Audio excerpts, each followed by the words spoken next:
Hello, everyone. Welcome back to Crime Family. I'm your co host, AJ, and I'm here with my sisters, Stephanie and Katie, like always. And in today's episode, we are going to be talking about the Ruby Franke case. Now, you may know a bit about this case. Was pretty high profile, and it's a pretty strange and pretty crazy case. So this is the um, we're going to walk you through sort of the events of the case, what happened, and kind of like some of the people that were involved, and then we're going to obviously have our own discussion about it. So if you don't know anything about this case, then we'll spend the first little bit just going over the basics. It's not going to be an big, you know, full rundown of every detail. It is going to be just sort of giving you an idea of the case. There's obviously a lot more details that you can find in lots of other documentaries and YouTube videos and TV specials and stuff like that. So this was just what I was able to gather from watching a few like specials and reading a lot about this case. So and I know the two of you, Steph and Kate, you were kind of moderately familiar with this case before we decided to do it for the show. Like you knew about it maybe, but like definitely not the details, I'm assuming. Yeah, I didn't even recognize the name. I was like, "Oh, I haven't heard of this." And then once you told me what it was about, I was like, "Oh, yeah, I did. I have heard of it, but I definitely didn't know the details." Yeah, I've actually watched some of her. Like, I used to follow her on Instagram or Oh, whatever really? platform she was on. So you knew it Like, before not all this broke. like this was like a month before she all this came out. Like, it wasn't like years of me watching her. It was just like a month. I happened to see it and I was like, "Oh, he seems interesting," because obviously you don't see behind the scenes. I was like, "Oh, she has some kind of like decent tips and some of her videos are funny." But then as soon as this came out, I was like, "Yeah, no, I deleted her off my thing." I'm like, "This is not who I thought she was." But it was, yeah, I know, like, I knew her, and then when like I said, when that stuff came out about her, I was like, "Oh, okay. Well then, not the videos I thought these were." So, Yeah, and yeah, I'll get that was like, into to a bit about that. And yeah, like you alluded to, she was a momfluencer, quote unquote, a YouTube mom who had a pretty I hate that popular word. YouTube channel. I know. Well, I hate them. No, I'm kidding. So they had like a pretty popular YouTube channel. So I'll get into all of that, but it's basically the story of this picture perfect ideal life of this family and really what was going on behind the scenes and sort of what came from that. So I'm just going to get right into it. And this all really starts, or the domino effect sort of starts on August 30th of 2023. So it's not even that long ago, right? Just a year and a half ago or so, or a little under a year and a half ago. And it was on the morning of August 30th, 2023, when in Ivins, Utah, a frail, malnourished 12-year-old boy rang the doorbell of a neighbor's home. And this child appeared very gaunt and had a very desperate look in his eyes, which immediately raised red flags. So the boy explained to the neighbor who opened the door that he had just escaped from a nearby residence. And so the concerned neighbor immediately dialed 911 and he reported what he was seeing. He, quote, the neighbor said, quote, "He looks like he's been tied up," end quote, and described things like tape marks that were visible around the boy's legs and wrists. So the child was clearly hungry and thirsty and was asking for food and water. And so officers swiftly respond to the scene, and the boy identified the house that he had fled from. He said it was just a couple of doors down, and the house belonged to a woman named Jodi Hildebrandt. And oddly, this woman that the house belonged to wasn't his mother. He says that his mother, Ruby Franke, lived hours away in another part of Utah. So already that's a little bit strange. So I'm going to play the audio of the 911 video. I'm also going to share my screen. So if you're watching the video version of this podcast, you'll see the screen of the YouTube clip. I mean, it's all audio anyway. There's no like surveillance footage or anything to see, but you will be hearing the audio. I'm just going to play the first few minutes. It is quite a long call. I think it's over 10 minutes, but I'm just going to be playing the first 3 minutes or so of it. So I will play that now. 911, the address of your emergency. Okay, and the phone number you're calling from. Tell me exactly what's happened. I just had a 12-year-old boy show up here at my front door asking for help. And he's said he just came from a neighbor's house, and we know there's been problems at this neighbor's house. He's emaciated. He's got tape around his legs. He's hungry, and he's thirsty. Okay. Is your door locked? No, I'm sitting outside with him on the front patio. Okay, cool. And he asked us to call the police. What's So your he's name? very afraid. What's your last name?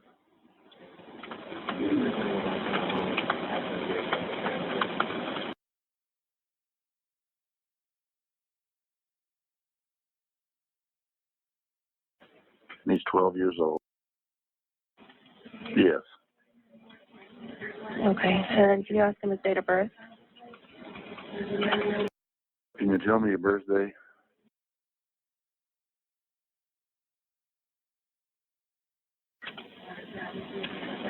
Okay, and are the neighbors out of their home, or is anybody looking for them that you can see? No. Our homes are far enough away. I'm not sure. How did you get out of the house? Porch. He went out. He says he just left through the porch at the neighbor's house.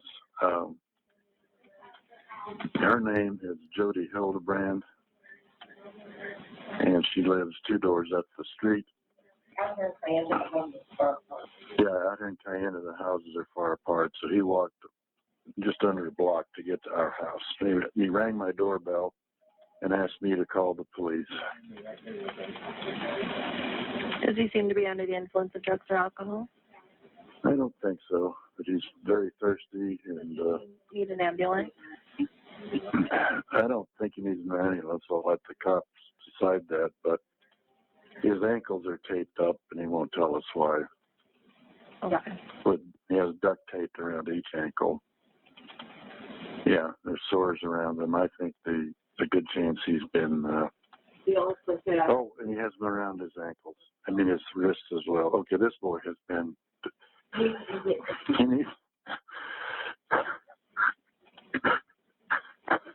This kid has obviously been. I think he's been detained. He's obviously covered in wounds. So that was just the first 3 minutes of it. Obviously, it goes on for several more minutes, but that gives you the gist of it. So overall, just a hard 911 call to listen to. Obviously, the neighbor is very emotional on the phone, and so clear that it's a very serious situation, and that this child took the chance to escape and had been enduring some type of abuse. So that was what's kind of set everything in motion for what's going to happen next. And so the police were right on it. Actually, I guess I'll ask you what you guys think of that 911 call, or any thoughts about it. Well, this is like my 4th time hearing that, because I've watched quite a bit of video on it. And at first, like, the neighbor seemed like really calm at first, but then you can tell, like, as he's like looking more at the boy, you can tell that he's seeing like something awful happen to him. And you don't really hear, like, the boy's not really saying much. I'm assuming they're just cutting his voice out, but either that or he's just very scared and very sick and doesn't know what else to do. But like, good for him for escaping and going to the nearest house. Because if you watch a video of the 911 call, like the actual like footage, the houses are like, they're in a desert. The houses are like super far apart. So for him to be able to like walk that far and not like collapse from the heat or whatever, because he's so like starved and like dehydrated, like he kept going just to get help. Like, that shows like so much courage for that little boy. And I feel so bad for him. But as we get into this whole story, you'll know more about it. But it was just like a very like eye-opening 911 call that I saw, and I watched the footage too, so it was just crazy. Yeah, so like for me, when I first listened to this, or like try to remember this story, I don't even know if it was this one, but like I was just thinking that it was like a YouTube channel, and like the kids were kind of just forced to be a part of this like channel when they really weren't into it, and it was kind of like you have to perform for the camera or and they were kind of abused that way. And then I didn't even really realize like the extent that it had gotten. And so the 911 call was actually a surprise to me because I didn't realize how bad it actually was. Um, but yeah, like Steph was saying, you can hear how like the neighbors just trying to like describe the situation. Then he kind of like almost like, he can hear him like break his voice because he's getting like upset about what he's seeing. So you can just like imagine what is going on. Like you can just like what he's seeing, how bad this kid looks. So yeah, it's super sad.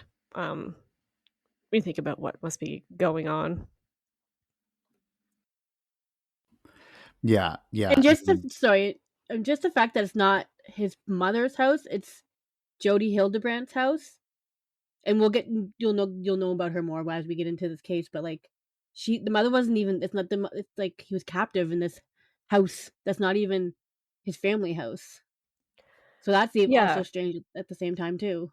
Yeah, and the fact that the neighbor says that it looks like he's been like detained, but he won't say why he has tape around his wrists and ankles. Like obviously the kid is scared to like even really talk about what's going on. So you can tell that it wasn't just, like something has been going on for a while for this kid to be, scared to like say what's happening. So I mean, it's super brave that he was actually able to like get out and run, but that he's like still hesitant to like talk about what's happening. So yeah, you can just the level of like abuse that's going on. It's sad. It kind of reminds me of the turban case that we did like in the very beginning. Yeah, that's How what I was the thinking that of girl too. just like the girl ran away and she was trying to tell the cops, but like he was more educated on what to do, but she didn't really understand what like injuries meant or like anything like that. They're kind of similar. How like these kids escaped to go get help, and in the end, they get the help they need, and the other people are reprimanded for what they did. yeah, yeah. I thought of the Turpin case too right away. I also thought of the Hart family. We did an episode on the Hart family as well, which was similar in terms of like the influencer mom kind of vibe. So yeah, I mean, my first thought too is I don't even know if this is what the neighbor was thinking or what, because obviously this, like the child said that it was Jodi Hildebrandt's house, but that his mother was far away in another part of Utah. So I was thinking of like, is this some sort of abduction situation? Like this person is being held captive at a house that's not his mother's house. So like that's what I would think of right away. Like, oh, this kid's been abducted, and the abductor is in that couple houses over. Like that's your first thought. But as we'll get into it, it's not really that type of situation. Um, it's clear that Jodi Hildebrandt and the boy's mother were quite close, and so it wasn't really like an abduction situation in that way. But yeah, so the police obviously took it very seriously when they got the 911 call. So the police arrive at the scene. They go to Jodi Hildebrandt's residence, and when they get inside the home, they discover a second child sitting silently on the floor of a closet. And there is some police body cam footage of this. I'm not going to show that, but we can link it in the show notes. So I'm not going to show you that video, but you can see the police going in through the house, and they find this child sitting on the floor of the closet. This child is equally emaciated, visibly traumatized, and displays the same signs of prolonged neglect and abuse as the boy who had escaped earlier. So neither child really spoke much. I mean, the boy spoke enough to give the neighbor the gist of what was happening, but this other child didn't really say much at all, just sat on the floor silent and terrified to speak to even the police. So the authorities immediately arrested Jodi Hildebrandt, and shortly after, they arrested the children's mother, Ruby Franke. So both women were taken into custody, and they were eventually charged with 6 counts of felony child abuse. They found things in the house like rope, duct tape, and handcuffs inside the residence. So they were charged with 6 counts of child or felony child abuse because there were 6 children. So I think in this immediate scene, it was the boy who escaped and then this other child, but there were 6 children total that were, victims of this that was eventually discovered. And so they were charged with those 6 counts of felony child abuse. So as Stephanie sort of alluded to earlier, and we spoke about, Ruby Franke, the children's mother, wasn't just a normal everyday person. She was a prominent quote in quotes Momfluencer, whose popular YouTube channel called 8 Passengers actually had about 2.5 million subscribers at its peak. So Ruby was, so she wasn't, totally unknown. Not saying that she was like a celebrity or an A-list celebrity at all, but within the influencer or the YouTube influencer world, she was pretty prominent. So in the videos on the 8 Passengers YouTube channel, Ruby is shown portraying this image of a cheerful, devoted Mormon mother, and she documents the daily lives of her and her 6 children, and also her husband Kevin. So there's 8 of them in total, given hence the name 8 Passengers. So yet beneath this public persona that she was portraying to the world, there really was a darker version of her and a darker version of the reality that was happening in the home. So as investigators dived a little bit deeper into this case, they discovered a disturbing partnership between Ruby Franke and Jodi Hildebrandt, which came to light. So Jodi Hildebrandt, she is a self-proclaimed life coach, and she was actually a licensed counselor, and she had founded a controversial coaching business called Connections. And this program preached a rigid and often punitive approach to personal accountability. And it actually gained quite a following despite some of its harsh methods. And so Ruby had aligned herself closely with Jodi, and the two of them joined forces in what appeared to be a troubling collaboration that began to blur the lines between mentorship and control. So that was something that the police really kind of honed in on, was this Connections program and how it came to be and sort of what some of the ideologies or the teachings of it were. So that does come into the case a little bit later. But before I get a little bit more into that, I do want to kind of talk a little bit about Jodi Hildebrandt and a little bit of her history, because obviously before she was arrested in 2023, she did have quite a history, and this definitely wasn't the first time that she was known to be abusive to children. So just to give a little bit more context into Jodi, I want to just talk a little bit about that. So there is an ABC Nightline special on this case that's actually really good, and we'll link it in the show notes. And it features a compelling interview with Jodi Hildebrandt, who is the estranged 30-year-old niece of Jodi. So Jodi offers a detailed and disturbing account of growing up in a household that was dominated by manipulation, fear, and emotional abuse. So Jodi's story paints Jodi as a figure who had long wielded an authoritarian and harmful approach to parenting. So this was an approach that appears to have extended to the children of Ruby Franke eventually.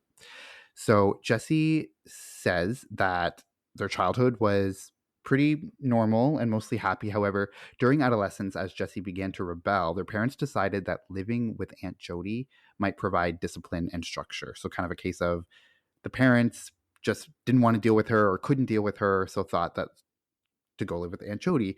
And Jodi was initially hesitant, but chose to trust Jodi because Jodi actually had a reputation as one of the most highly recommended counselors within the Mormon church. So Jodi was also part of the Mormon religion. And Jodi had this position as a counselor for well over a decade. I think it was over 15 years.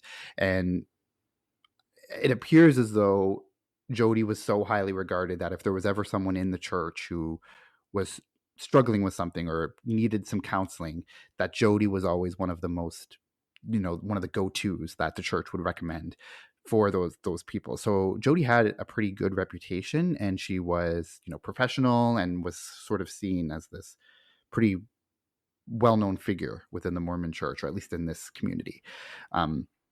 So Jodi thought, Aunt Jodi, she don't really want to go live there, but she's highly regarded. She's a counselor, so this could be something that I'll be open to. But upon arriving at Jodi's home, Jodi quickly realized that the outward image of a trusted and respected professional concealed a much darker reality. So the abuse began almost immediately and escalated over time. So Jodi recounts stories of being forced to sleep outside in the snow and being duct taped in the home in order to prevent communication with anyone else outside the household. And the justification for the duct tape, Jodi explains, is that Jodi said it served as a reminder that Jodi was a liar. Because according to Jodi, everything that Jodi said was just a straight up lie. So Jesse was also not enrolled in school because this was one of Jodi's bizarre counseling strategies. And Jodi would also tape their mouth shut and force Jesse to wear the same clothes for weeks at a time. So it was just that type of cruelness and abuse. So in 2010, after enduring this abuse, Jesse finally filed a report with authorities. And initially, the police removed Jesse from Jodi's care, and Jesse was placed in a teen safe home. However, Jesse was returned to Jodi after only 1 day, and this was a decision that intensified the abuse. So probably as a punishment for even going to authorities, Jodi probably turned it up a notch in terms of the abuse. So Jesse went back living with Jodi and endured more abuse for another period of time, I think close to a year. And then it was a year later, there was this opportunity that presented itself for a possible escape because Jodi brought Jesse to work for the day. And I guess my sense is that Jesse never really left the house that much, obviously saying that Jodi would duct tape, to prevent any communication. So Jodi was obviously very hesitant to have Jesse leave. So when she did bring Jesse to work for this day, Jesse saw it as, one of a great opportunity for an escape. So sensing that this might be the only chance, Jesse ran away and never returned.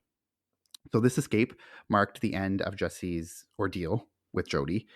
And it was following this period at some point that Jodi went on to partner with Ruby Franke to create that controversial Connections coaching program, which again promoted that rigid and punitive practices under the guise of life coaching. And Ruby, a once celebrated momfluencer on the YouTube channel 8 Passengers, soon began implementing similar methods on her own children. So that's a little bit about Jodi and how obviously she has a history of doing this to her own niece.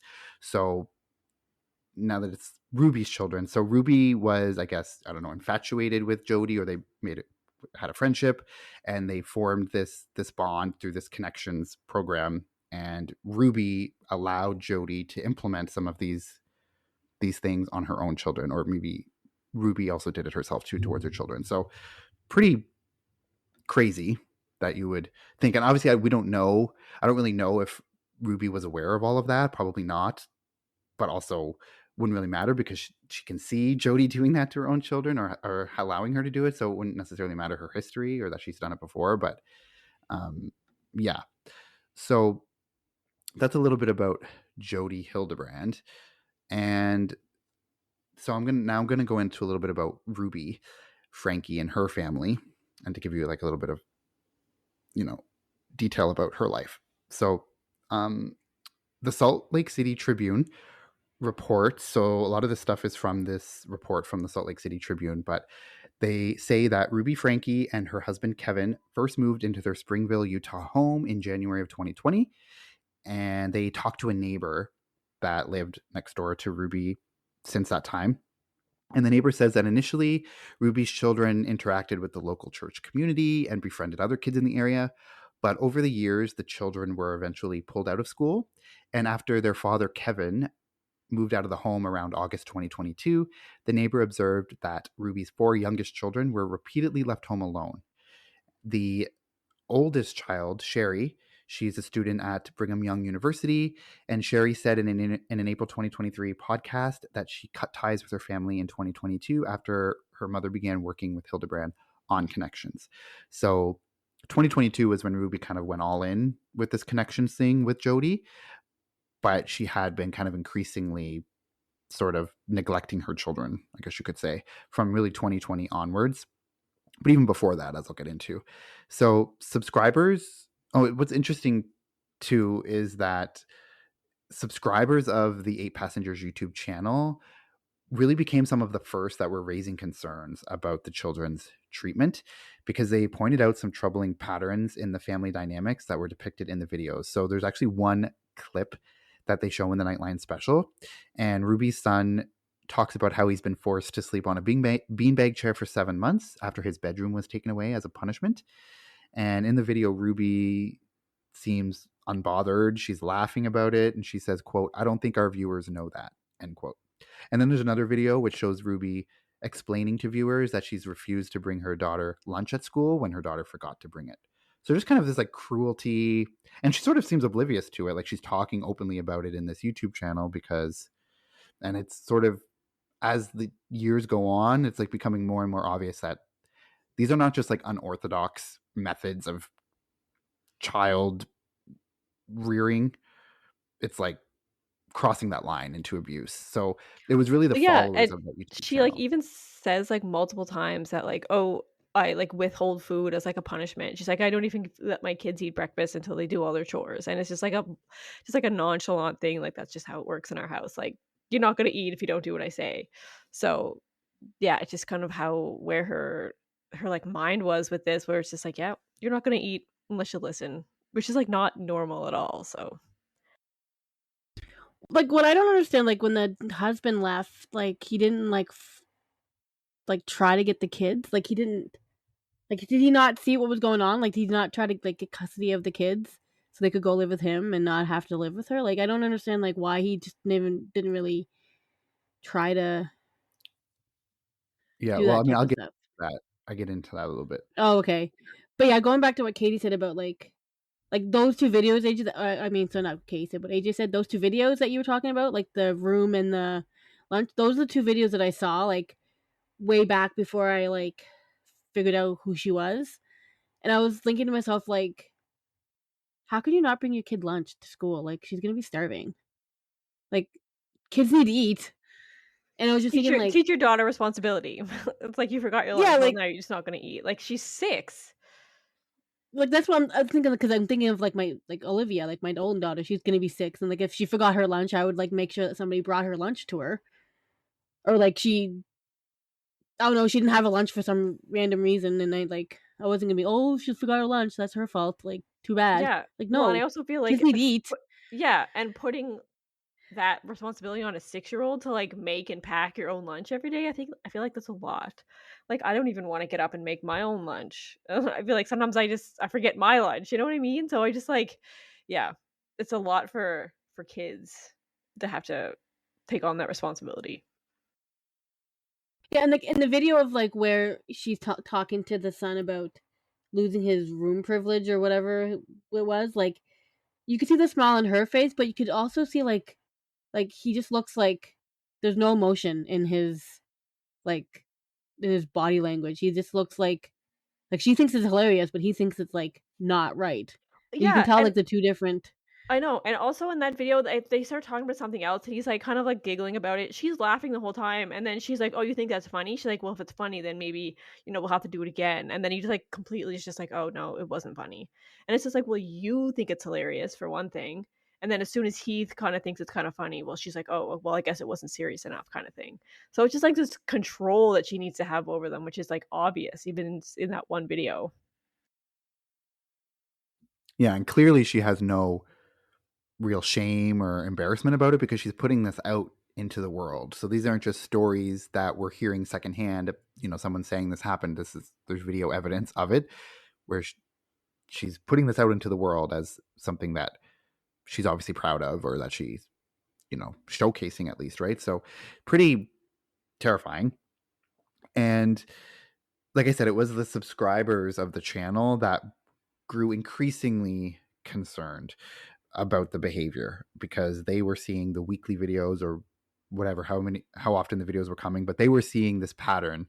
And I'm sure a lot of the comments in the comment section were like kind of saying this is a red flag or that something was kind of off there. So there was sort of this groundswell of support, or not support, but of like this groundswell of people being concerned about the family and about Ruby specifically and how she was treating the kids. And so Ruby's husband, Kevin, he occasionally appeared in the videos. He also drew scrutiny from viewers for his treatment of the children as well, because he would kind of say some offhand comments as well. Not as bad as Ruby, but he was obviously there up until 2022. He was in the home. So you can't really live in the home and be on someone's YouTube channel regularly and not know what's happening. But so over time, passengers of 8 followers increasingly expressed concern about the unorthodox and borderline abusive behaviors portrayed on the channel. In fact, in 2020, there was an online petition that was created by, I think it was a subscriber of the channel, that was urging Child Protective Services to make a visit to Ruby's home.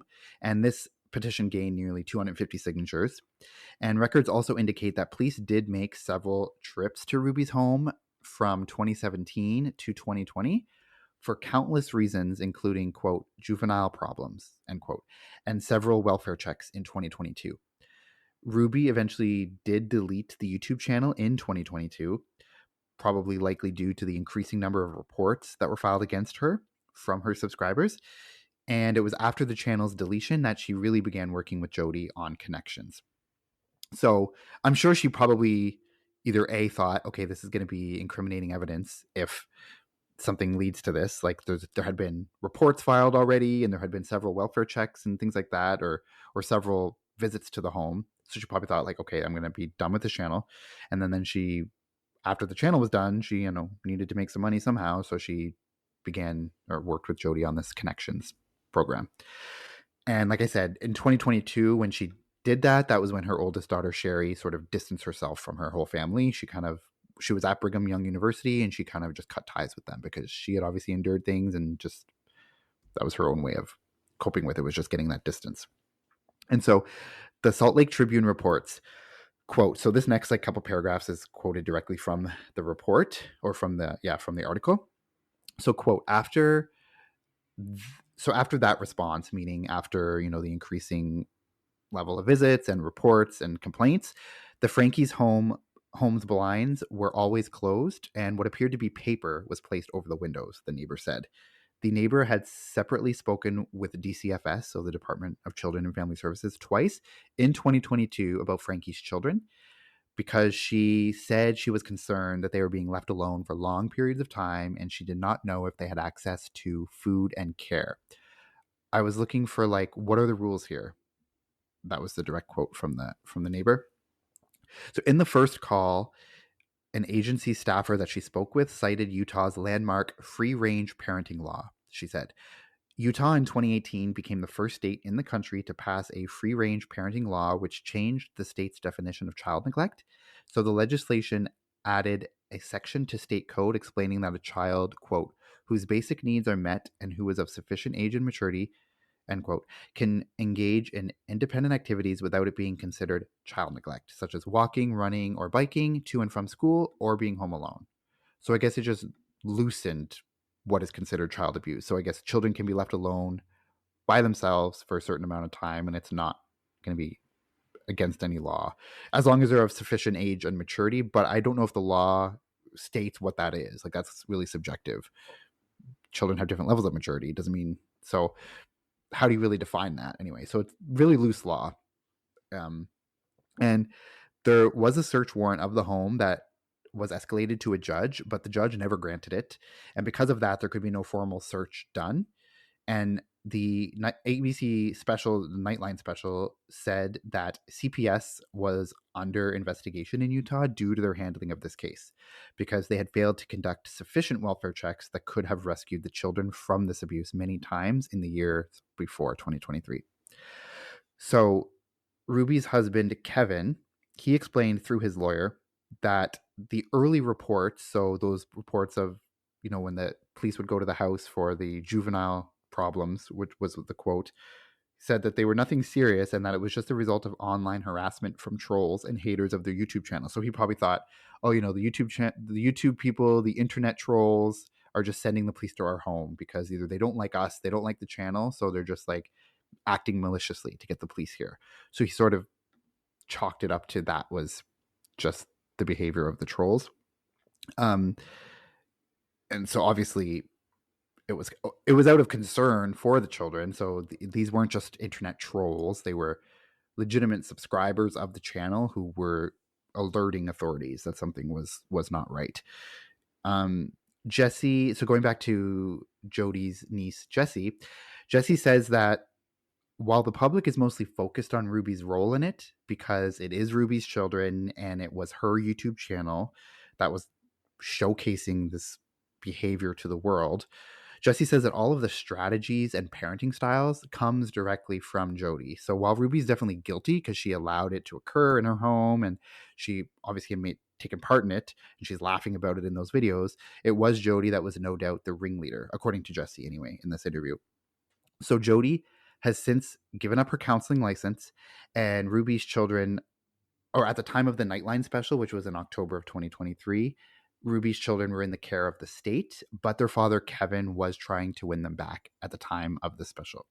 So Kevin Franke, I think, was initially considered a suspect during this early investigation, right after the arrests, because, like I said, he was in the YouTube videos. He lived in the home. He did leave in 2022. He and Ruby had separated. So he says that from 2022 all the way to 2023, so about a year, he had no contact really with Ruby or really with the kids. He was providing financial support, but he wasn't in contact with them. But he still was up until 2022 when all of these, complaints are happening and the police are going to the house and DCFS is involved. So all of those times he was in the house. So he was sort of roped into it and was considered a suspect early on. But he said that, from 2022 on, he had no really involvement or knowledge about the abuse of the children until the arrests were made. So in February of 2024, so of course they get arrested, they go through all of the proceedings. Ruby Franke was given 4 consecutive sentences that each were between 1 and 15 years in prison. So technically, if she were to serve only 1 year on all 4 sentences, then she could serve a minimum of only 4 years, or she could spend a maximum of 60 years in prison if she were to get 15 years on each one.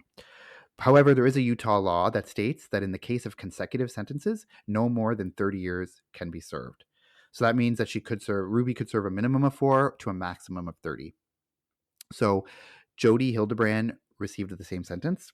And the reason that they only had four sentences when they were initially charged with the 6 felonies of child abuse, which was 1 for each child, is that 2 of these were removed during the plea deal negotiations. So Ruby eventually testified against Jodi in the proceedings and therefore had 2 counts removed and could only receive sentences for 4 of the felony counts. So there were also allegations that Ruby and Hildebrandt had a sexual relationship for some time. That's not confirmed. There were just a lot of people who think that Jodi and Ruby were like very close and it wasn't just this like friendship relationship between them. And we don't really know the reasons why Kevin and Ruby separated in 2022. I guess the marriages fell apart. But it was really from 2022 to 2023, that year, right before the arrests, was when Ruby and Jodi were really close because they were working on the Connections program together. So well, some of the things that I listened to said that he left because it was under like Jodi's advice as a counselor for their relationship that he had to leave and like get some distance from them. So it was like her doing to remove him as well. That was like part of it. So that's what one of the things that I read and one things that interview that I watched was that she kind of like told him to leave because it was good for the marriage. So that's why he left. So she probably had ulterior motives, like to get Kevin out of there. I just want, can we go back to this Connections junk thing? Because to me, it sounds like a cult. I was just gonna say cult. Yeah, it's like a cult in the making. Like in the Mormon church. Like, we hear it all the time. It's like, I don't understand. These stupid programs that people make up that are, like, supposed to help you, but yet, like, it's not helping you at all. Like, whose counselor moves into their house? Nobody does that. Like, it doesn't make any sense to me. Like, when I first heard this about this Connections thing, the first thing came to my mind was a cult. I'm like, there's no way that people, like, think this is real. Yeah, it's been, like, referenced as a cult, and people are saying that, like, Ruby is really the only follower that she had at the time. It's like, can it still be a cult? There's only 2 people. But I feel like if it was allowed to go on, then they probably could have roped more people in, and it could have been, like, a bigger cult. One of the things that I find interesting is that, like, there's one of the videos with Ruby, she's saying the reason why she like shut down her YouTube channel was because it wasn't fair to the kids. She wanted to give them more attention. She said like it was kind of neglectful to the kids, this YouTube channel, because she wasn't really there for her kids because she was always doing this YouTube channel. And so it's just interesting that's what she says was the reason why she shut it down, was to be fair to the kids and kind of give them more attention and be there for them more, which is so ironic because it's like the exact opposite happened after she shut it down. So it's just kind of crazy, like way her thinking, like it's just like she was, I don't know, it's like she was completely kind of brainwashed because she knew that this YouTube channel wasn't really good for the kids. This is what she says anyway. Because there's even one video where she's like talking and like her kid's only 13 and she's like, "Oh, well, like, are you dating? Like, are you dating anybody?" And it's like the first time she's like, "Excuse, we never really talked about this before." And like on camera, like that must be, first of all, it's like mortifying just for you and your mom to like talk about that at that age. And then for her to have it like on YouTube for like 2.5 million viewers is like that poor kid, like, yeah, stuff like that. I think she was kind of realizing that maybe this isn't the healthiest thing for them, but then the road she goes after that is like even worse. So I don't know if she's just saying that or if she actually felt it. It's kind of crazy. Yeah, and I don't buy that that's the reason she deleted her YouTube account. Like, I think that's all BS because I don't really think she even cared about her children, or at least not in the typical sense. I don't know. She seems kind of crazy, but I think it's probably obvious because by 2022, when she shut it down, they had multiple visits from the police. Like, a part of her realized, okay, this is not a good thing. Like, people are on to me, people are calling the police, and like eventually one of these calls or visits is going to lead to something bigger. So she probably thought like to just get rid of that. So, and also like maybe she thought this is, like I said before, it's incriminating evidence. If anything were to come of it and this were to blow up and I am arrested or whatever, like, but I don't know, maybe not. Maybe that's just what I'm thinking, but maybe she wasn't even aware that she was doing anything wrong. That's where I can't tell. I'm like, does someone like this know that they're doing something wrong, or if they're just genuinely brainwashed and they think that they're doing well by or right by their kids and are just doing this? Yes, it's a little bit unorthodox or it's a little bit strange, but maybe she genuinely didn't think that she was doing anything illegal, so therefore maybe she didn't have it in her mind of this was evidence or whatever. Like, But It's I'm hard, kind like, yeah, like I'm kind of sorry, like I'm like kind of wondering if like she was kind of like under the manipulation of Jodi, because we know Jodi's past, if she can be very manipulative and like how she treated her niece.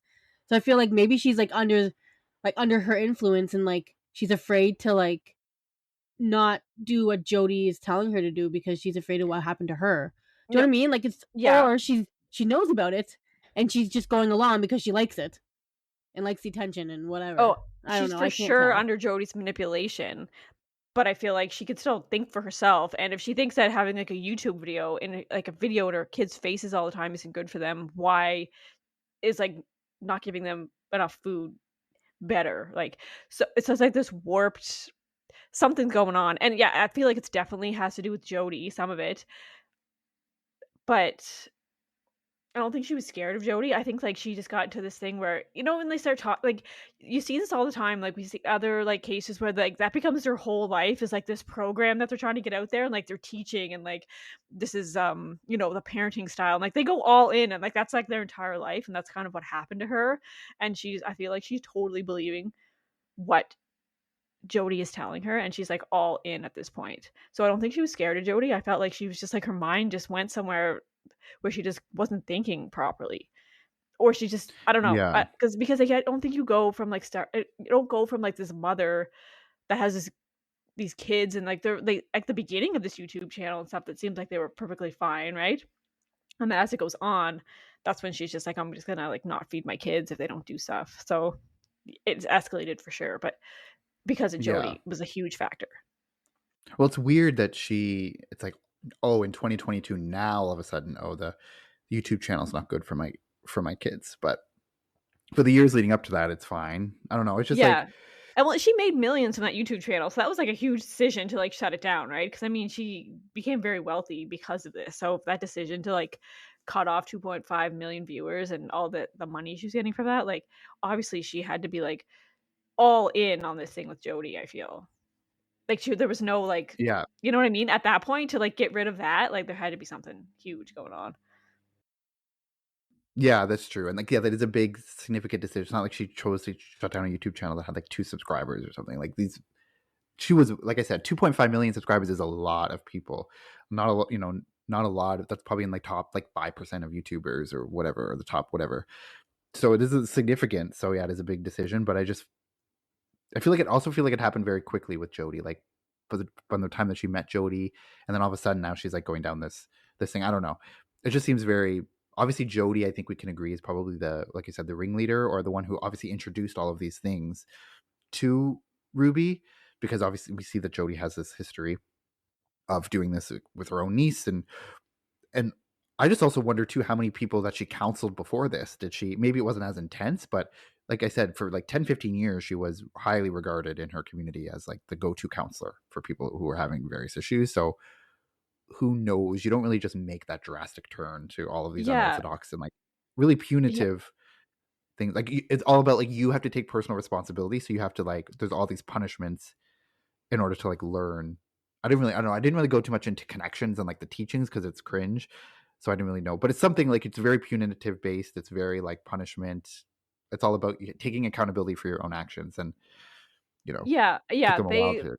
in some of these podcasts I listen to, they kind of talk to one of the guys that was under her control basically. He just said he like ruined her life. Like he became just like, you know, disconnected. That's what they do, like, they disconnect you from your family, and he his marriage was over because of it, and he felt like he was the problem and, like, blame everything on you, like, that kinda thing, and so, kind of what, like, her niece Jessie was saying, like, this guy kinda did the same thing to him, like, he knew something was wrong, like, he was saying that he was the problem, he had all these addictions, but he wasn't allowed to go talk to anyone else about it, and she made sure that, like, he not only still paying her, like, thousands of dollars a month and wouldn't let him really go to anybody else for help.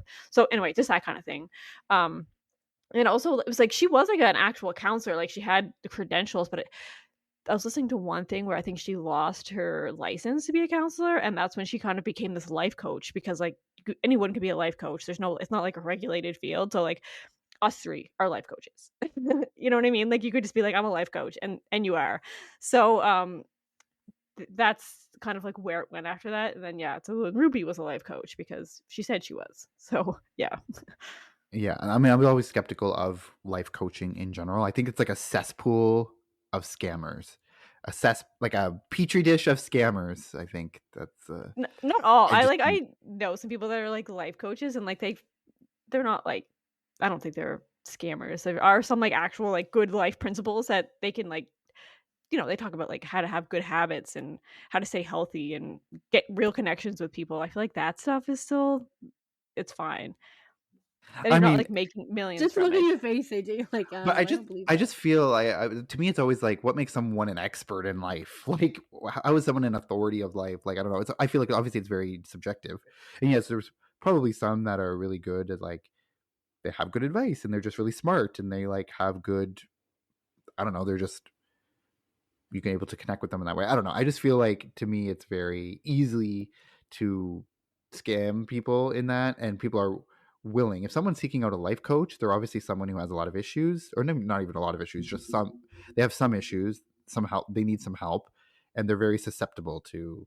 And also, if you hide behind credentials, like if Jodi was a life coach, but she also had credentials as a counselor, it's like, well, this is a professional counselor. Not everyone goes through the process to become a professional with all these with these qualifications. So if you hide behind that and people see that, it's like, well, she must be onto something because she's a professional counselor. Like she's smart. So I think that combination of the two of her Yeah, being especially this when you're, like, counselor. highly regarded and, like, people are recommending this person. You have to be like, "Oh, there must be something that she's doing that's working and that people feel is good." Hmm. But then, yeah, and then she can, like, turn at any point, and then that's not what people are recommending, what she's doing now, but nobody knows, nobody knows that she's switched kinda thing, right? She could have been legit, and now she's, like, crazy, but people are still recommending her because she used to be legit. So, yeah, Yeah. it's scary. It's so, and Steph alluded to it before, but it didn't come up in the stuff I watched, or the articles I read, but you said Jodi moved in with Ruby, or Ruby moved in with Jodi, or one or the other. They moved in with each other. Jodi moved in with Ruby because Ruby wanted her to have like her by her side so she could help her with her kids. And then that's when her husband moved out. But then, like the It wasn't kids, like like at the very her beginning when 2 they, kids lived with Jodi, I thought, though, like, in Jodi's Yeah. house. But did Ruby live there It too? wasn't all of the kids. Yeah, I yeah, that don't was the know. thing that I couldn't, because like I saw like on the ABC, on the ABC special they mentioned that the kids, like those two kids that the police found that day of the arrest, it was Jodi's house, but there were six kids altogether, but there was only two there. But Ruby Yeah, and then they wasn't went there. no, Ruby but then lived they hours went away. to then they went to Ruby's house looking for no, then they went to Ruby's friend's house, Pam, her name is. to look for the other kids, and they found the 2 older ones that she had told Ruby asked like that day if she could drop them off because she had to go away. Well, she was going away. Yeah, she had a family emergency, so can you take the 2 older Yeah. kids kind of thing. And then those kids were cleaning her friend's house. But because obviously Ruby didn't live with Jodi at the time of the arrest then, because they said that the child said that their mother lived hours away. Yeah, well, and one of the things I watched, they like she did move in with them, but I don't know if she's like stayed there for very long. It was like right after they met in Connection, she's like moved into the house. That's what I watched and read. So whether it was a long-term thing or not, obviously not.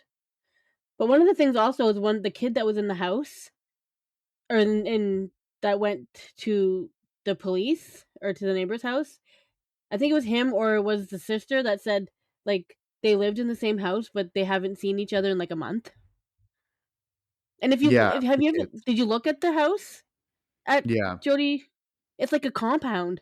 It was like Yeah, it was huge. rooms and just like within in bathrooms, and then the bathrooms there was another rooms, and it was just like all this like empty space. Had like no furniture really in it. It was like very weird. But yeah. Yeah, I think like the Jodi kids that- moved into the like Ruby's house for a bit. Like just say she stayed there for a bit, but she also had her own house too. So I don't know. It's just weird. Yeah, just a very weird connection. Yeah, that was probably like part of Jodi's like whole manipulation was to be like in the house so she could like control their every move basically. And I think her husband was still there. Like Ruby's husband still lived there, and then she manipulated her way so that he was even gone from the house. So it was just her and Ruby with the kids. So kind of crazy.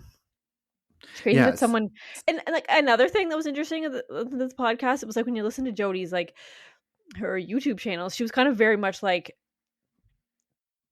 almost I don't know, like the opposite of someone that you could manipulate because she was very much this is like how I'm going to raise my kids, and I feel like you're not going to tell me otherwise, and this is what I do, and if you don't like it, then that's too bad for you. So she was very much like stood up for what she believed in, and so for someone to come in like Jodi and completely like manipulate her, it's kind of crazy that she allowed someone to do that because she was almost like very much the kind of person that would push back. You know what I mean? And then I guess if she like believed what Jodi was saying, then she would go all in. But I don't know. I don't know. It's weird. If you look at them in the court, like in the courtroom, when they're like with talking to the judge or whatever, like Jodi's saying like I love those kids, like I treat them like they were my own, like I would never hurt them, and blah blah blah. And Frankie was just like no emotion whatsoever. She had like no sense of like what she did was wrong. It was just like blank cold face. Like two opposite people. Yeah, well, I mean, there were clips from her in the courthouse where she's like taking accountability, and she's like apologizing to her kids and everything like that. So I think it depends on which clip you watch. I don't know, but I guess part of her like plea deal, I'm sure she had to take accountability. I mean, their whole Connections program was about taking accountability and like punishment and taking accountability for your actions or whatever. So funny that they weren't really jumping at the opportunity to take accountability for their own actions until they realized probably that they could get a plea deal out of it if they did. So but yeah, so there is actually in January 2025, so literally just last month, there were some new lawsuits that were filed claiming that Jodi and Ruby's program Connections was a racketeering fraud operation.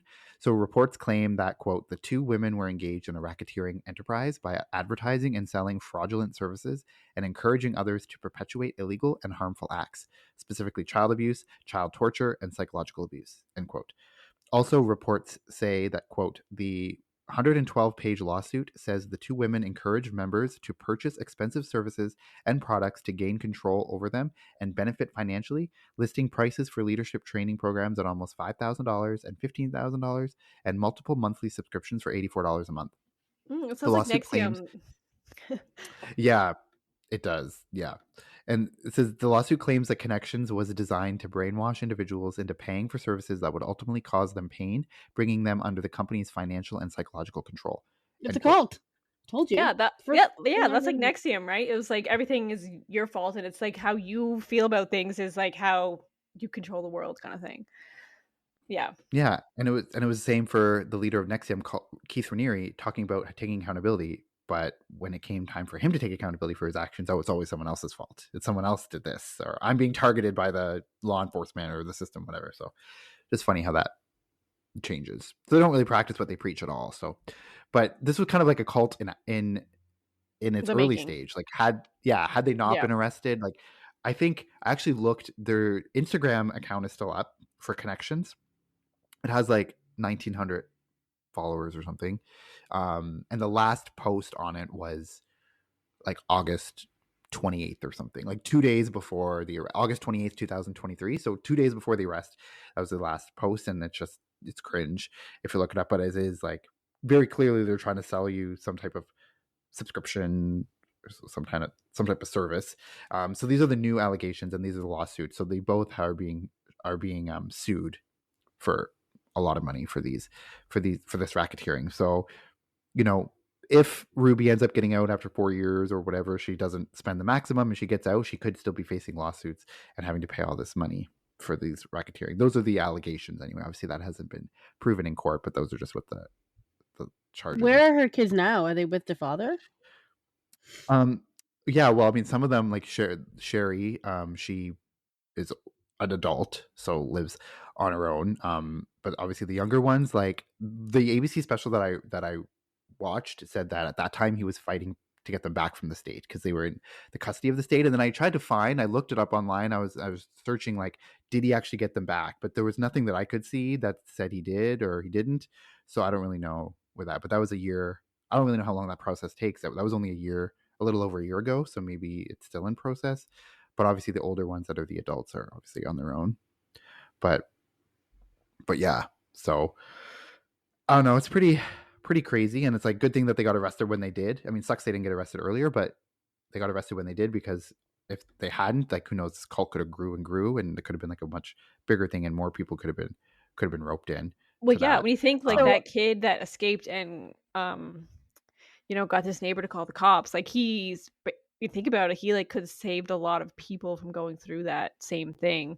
So it's really like kudos to him for standing up and like exposing the whole thing, because it really was his doing that brought all this down. So good for him. Yeah, yeah, and he just took the chance to escape. Must have had, like, he obviously had the wherewithal in that moment to do it, and saw an opportunity and took it. And yeah, it really led to all of this. So I really hope that both women they get the maximum sentence of 30 years. But if they don't and they're out, I really hope the children are safe from them, or at least can get Yeah, a I don't think restraining order they from will. court. Stuff's muted, but what was I gonna say? Oh yeah, I don't think they'll get that maximum, because I was like, somebody else, I was watching like another podcast and they were talking about how like they kind of determine what sentences you'll get, and they don't have any like priors and stuff like that. So he's saying that it's likely they'll get like 18 months per charge. So Yeah, so there's 4 charges. So what's 18? I don't know. That's like 70 is some that like 5.5 years or 5 years? 72 months. Yeah, 5 years or something. So yeah, and they Yeah. were arrested in 2023. So that's like 2028 or something, 2029. So yeah, probably won't get the full maximum, which is annoying. But they yeah, it's should really, though, because well, I yeah. know. I feel like that's 5 years isn't enough. no. And also because, like, we see other, like in the Turpin case, like they got a life sentence, those two parents, and that was, I mean, like, different. It's obviously different and maybe more intense. I don't know. It's hard to like say what's more intense than not. Like, abuse is abuse at the end of the day, so it doesn't really matter. But yeah, and obviously the Hart family, the case that we did a couple seasons ago, like that one ended in tragedy and they all died. So yeah, so I don't know. It's just crazy, and to me, it kind of it's like the unraveling of this picture perfect YouTube family. It's kind of like seen as like a cautionary tale, like, that everything that you see online is like a very curated persona, and it's not always going to be exactly what it looks like. Yeah, And you I never know think what's going on behind the scenes. It's just like Mhm. these videos are like very edited and like everyone's having a good time, but you don't know like what led up to that or what's gonna happen once the camera shuts off, right?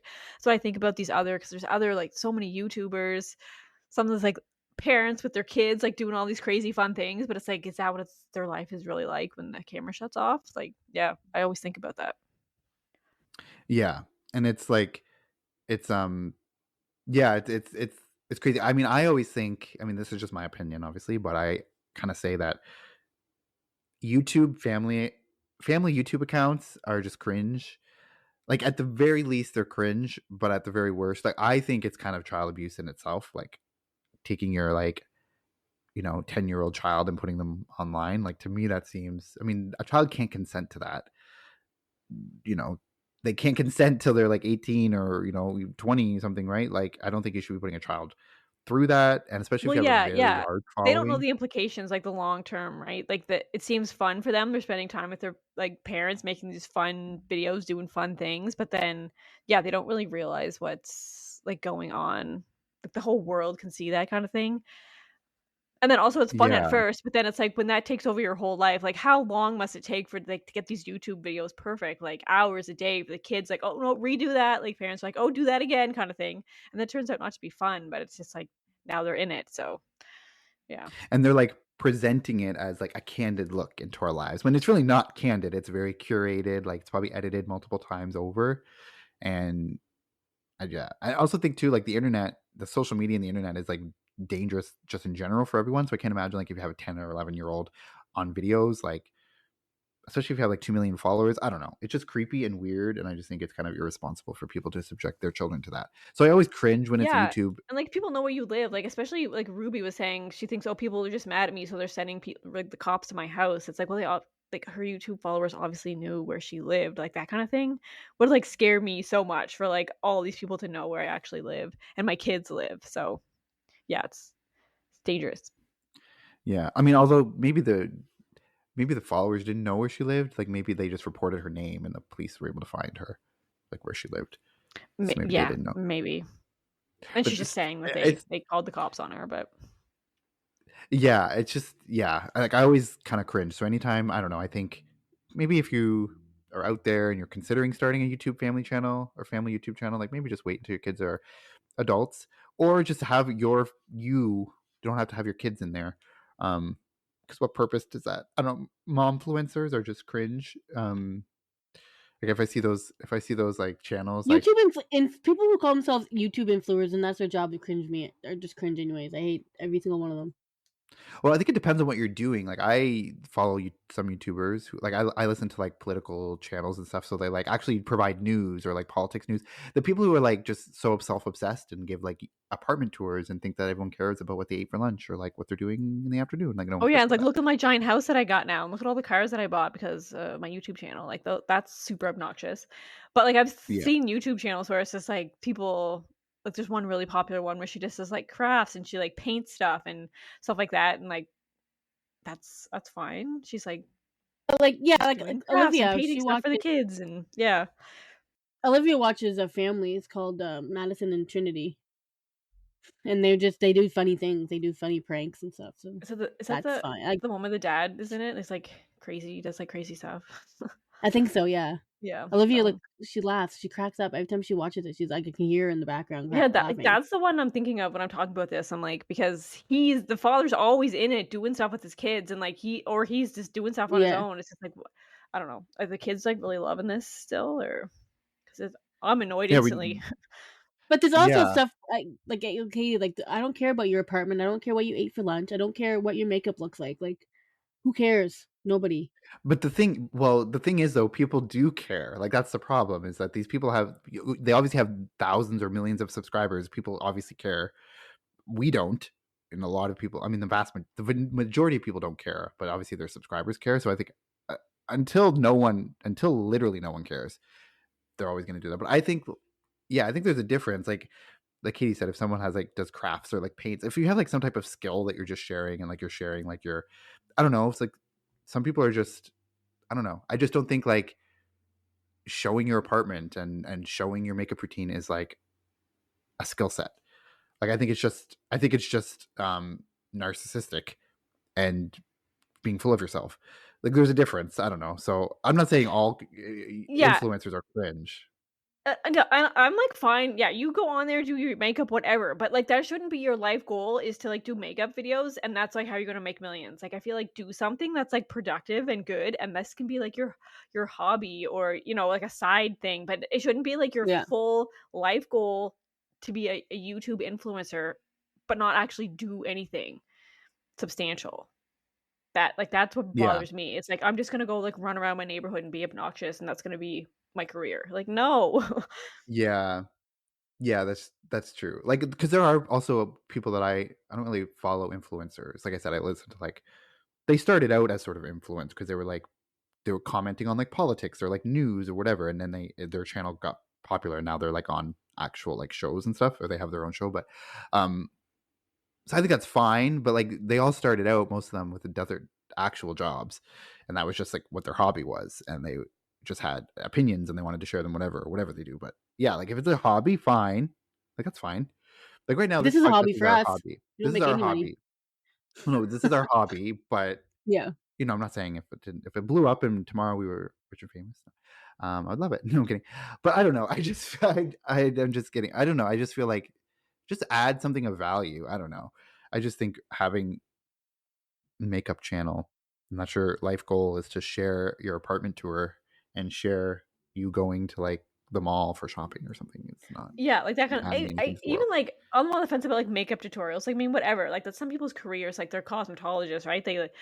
They do makeup for a living, and they do hair and nails, and, like, that's fine, but, like, yeah, don't have that being your life goal is to make videos of you doing your own makeup, like, that it's fine, it's a hobby, you're good at it, maybe you like it, but I don't know, just whatever. Yeah.